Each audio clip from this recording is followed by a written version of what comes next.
నమస్తే అన్న. నమస్తే అన్న ఏం పేరు? రాజ్ కుమార్ అన్న. అన్న ఈ పార్లమెంట్ ఎలక్షన్స్ లో వరంగల్ లో ఏ పార్టీ జెండా ఎగరబోతుంది ఇక్కడ? మోడీ మోడీ అంటే దానికి ఒక రంగు ఉంటది, ఒక పార్టీ పేరు ఉంటది. మోడీ బీజేపీ. బీజేపీ. ఇక్కడ బీజేపీ అభ్యర్థి వచ్చేసి ఆరూరు రమేష్ గారు ఇక్కడ పోటీ చేస్తా ఉన్నారు. ఆయన గెలుస్తారని మీరు చెప్తారా? అయినా గెలుస్తారని కాదు, మోడీ గెలుస్తాడు. పువ్వుకి వేస్తే మోడీకి వేసినట్టే. అడుగు రమేష్ ఉన్నా ఇంకెవరున్నా మోడీ గెలుస్తాడు. సరే అన్న, ఇక్కడ మీరు చెప్పినట్లు మోడీని చూసి ఇక్కడ ఆరూరు రమేష్ ఓట్లు వేస్తారా, లేకుంటే మీ అభ్యర్థి ఇక్కడ వరంగల్ మీ జిల్లా అభ్యర్థి అనమాట, మీ అభ్యర్థిని చూసి ఇక్కడ ఓట్లు వేస్తారా? ఇద్దరు అభ్యర్థిని చూసేస్తారు, మోడీని చూసేస్తారు. మరి అది ముందు చెప్తలేవు. అది రెండన్న. సరే ఇక్కడ మరి ఇక్కడ ప్రజలు మాట్లాడుకునే ముచ్చట ఏంటంటే కాంగ్రెస్ పార్టీ నుంచి కడియం కావ్య గారు ఇక్కడ గెలవబోతున్నారు, ఇక్కడ కాంగ్రెస్ జెండా ఎగరబోతుంది వరంగల్ గడ్డ మీద అని చెప్పేసి ఇక్కడ చాలా మంది చెప్తా ఉన్నారు. అసలు ఎవరు కావ్య? కావ్య ఏం చేసింది? కడియం శ్రీహారి కూతురు. కడియం సిఆర్ ఏం చేసిండు? కాంగ్రెస్ అభ్యర్థి కడియం శ్రీహారి కూతురు. ఇంకేమన్నా గల కడియం సిఆర్ అంటూ ఏం చేయలేదు. ఇక ఆమె వచ్చి ఏం చేస్తుంది? ఈయన చేసిన అభివృద్ధి ఏముండదు. చేసిన 30 సంవత్సరాలకి 40 సంవత్సరాలకి చేసుకుంటూ వస్తాను కదా. అదే టైంలో ఇప్పుడు ఈయన చేసినంత వరకు మాకు ఏం కనబడుతుంది. సరే బీఆర్ఎస్ నుంచి ఆయన చేసిన, బీఆర్ఎస్ నుంచి ఓట్లు వేసినాం. మేము కూడా బీఆర్ఎస్ పార్టీ, బీఆర్ఎస్ ఓట్లు వేసినాము. ఏం చేసినాం?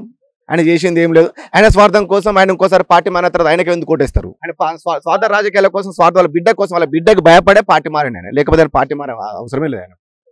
ఆయన కోసం కష్టపడి పనిచేసిన వ్యక్తినే చెప్తున్నాను నేను. ఎందుకని బిడ్డ భయపడే పార్టీ మాట నాకు అర్థం కాలేదు.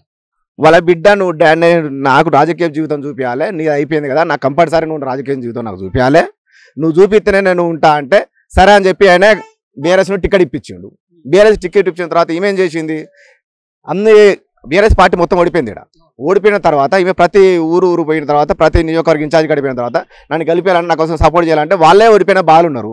ఓడిపోయిన బాలు ఉన్నప్పుడు ఈమె ఏమేం చేసుకుని పని ఈమె చూసుకోకుండా ఇక నన్ను వీళ్ళు సపోర్ట్ చేస్తలేరు నన్ను ఎట్లా చేసి నాకు గురది, నేను ఉండను, నన్ను ఎట్లా చేసి గెలిపించాలని, నువ్వు నీ లైఫ్ అయిపోతుంది, నీ జీవితం అయిపోతుంది, నన్ను నువ్వు చూపి అని చెప్తే ఆయన సరే అని చెప్పి అమ్మ నువ్వు ఎట్లా చేసి గెలుస్తావు ఆమె ఇన్లే వినకుండా పార్టీకి పోతా అంటే ఇలా బిడ్డ కోసం ఈయన స్వార్థం రాజకీయం కోసం ఆ పార్టీకి పోయిండు. కేసీఆర్ చూసుకున్నట్లయితే వరంగల్లో ఖచ్చితంగా బీఆర్ఎస్ అభ్యర్థి మన సుధీర్ కుమార్ గెలవాలి, మల్లెపల్లి సుధీర్ కుమార్ గెలవాలి అని చెప్పేసి పట్టుబట్టుకొని అయితే ఉన్నాడు. గెలిచే అవకాశాలు లేవంటారా?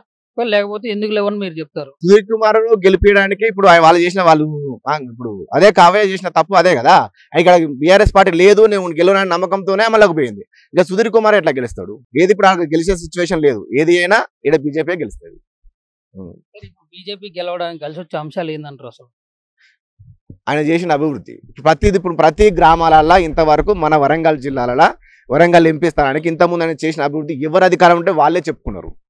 ఇది మేమే చేసినామని చెప్తున్నారు. ఇప్పుడు ఉన్న గ్రామాల్లో తిరిగి నువ్వు గ్రామ పంచాయతీ కాడికి పో, ఆడ వాళ్ళదే, రైస్ ఇచ్చేది వాళ్ళే, ఆ ఊర్లో 100 రోజుల పని పెట్టేది వాళ్ళే, ఏదో చేసినా వాళ్ళే, కానీ మేము చేస్తున్నామని చెప్పేసి ఉన్న ప్రభుత్వాలు చెప్పుకుంటుంది.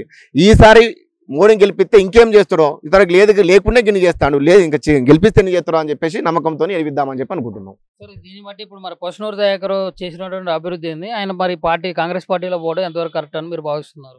పసునూరు దయాకర్ ఏం అభివృద్ధి చేయలేదు. అందుకని ఆయన గల్లీల మనిషి, ఆయన ఢిల్లీ దాకా పోలే. ఆయన ఈడే గెలిచాడు, కానీ ఢిల్లీలో గెలిచింది మోడీ కదా. మోడీ మనిషి గెలిస్తేనే చేసు, ఆయనకు నిధులు వెళ్తారు. అందుకే ఈసారి తెప్పించుకుందామని అనుకుంటాను. అంటే ఈసారి బీజేపీ వాళ్ళని గెలిపిస్తే మరి ఇక్కడ కేంద్రంలో కొట్లాడైనా తీసుకొని వచ్చి ఖచ్చితంగా ఇక్కడ ఉమ్మడి జిల్లా వ్యాప్తంగా కూడా వరంగల్ అభివృద్ధికి తోడ్పడతారని చెప్పి మీరు భావిస్తున్నారు? అవును, అదే భావిస్తున్నాం. ఇప్పుడు అంతకుముందు కాంగ్రెస్ గెలిచింది ఎంపీ, 2 సార్లు బీఆర్ఎస్ గెలిచింది, వాళ్ళు చేసింది ఏం లేదు. ఈసారి అన్న బీజేపీ అభ్యర్థిని గెలిపిస్తే బీజేపీ కొట్లాడే తెస్తాడు. ఆయన తెచ్చిన తర్వాత అభివృద్ధి చేద్దామని చెప్పి. ఇప్పుడు మరి ఇక్కడ ప్రజలు మాట్లాడుకునే ముచ్చట ఏంటంటే, అంటే ఆరూరు రమేష్ కి ఆయన డబ్బులు ఖర్చు పెడితే, ఎన్నో కన్నా డబ్బులు ఖర్చు పెడితే ఎన్నో ఓట్లు పడతాయి, నరేంద్ర మోడీ గారిని చూసి ఎన్నో ఓట్లు పడతాయి, కానీ ఆరూరు రమేష్ గెలిచే అవకాశం ఎట్టి పరిస్థితుల్లో లేదు ఇక్కడ అని చెప్పేసి మాట్లాడుతున్నారు కదా. మీరే అంటారు అన్ని ఓట్లు పడ్డాయి, అన్ని ఓట్లు అన్ని పడతాయి, అన్ని కాదు అన్ని పడతాయి, వేరే దానికి పడే పడదు, అన్నికే పడతాయి.